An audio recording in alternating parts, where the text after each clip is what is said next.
7 ગુજરાતનો અવાજ। નમસ્કાર દર્શક મિત્રો, i7 ન્યૂઝ ગુજરાતીની સાથે હું છું આપની સાથે પાયલ બામભણિયા। તો જોઈએ આજના મહત્વના સમાચાર। ઝાલોદ મોવાડા ઝાલા સૈયા ચોક ખાતે દાહોદ જિલ્લા કોંગ્રેસ સમિતિ દ્વારા ગાંધીનગરથી આવતા રાજસ્થાનના પૂર્વ ડેપ્યુટી સીએમ શ્રી સચિન પાયલોટનું ઢોલવાજાથી સ્વાગત કરવામાં આવ્યું।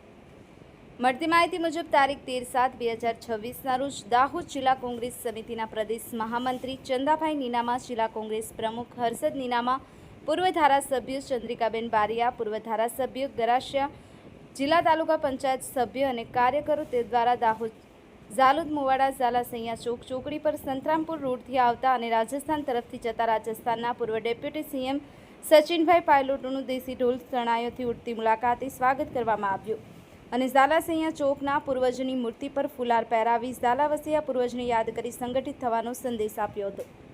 Bureau chief Kalubhai Damor, i7 news Gujarati, Dahod. आज गुजरात का दौरा ऐसा क्या है?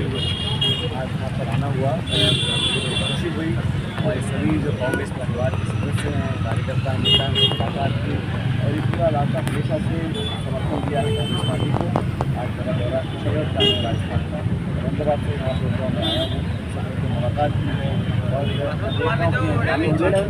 जिस प्रकार से विकास होना चाहिए और किसानों का नौजवानों का यहाँ की उम्मीदें थी वो पूरी नहीं थी और आज हमारे कार्यकर्ता में जोश है।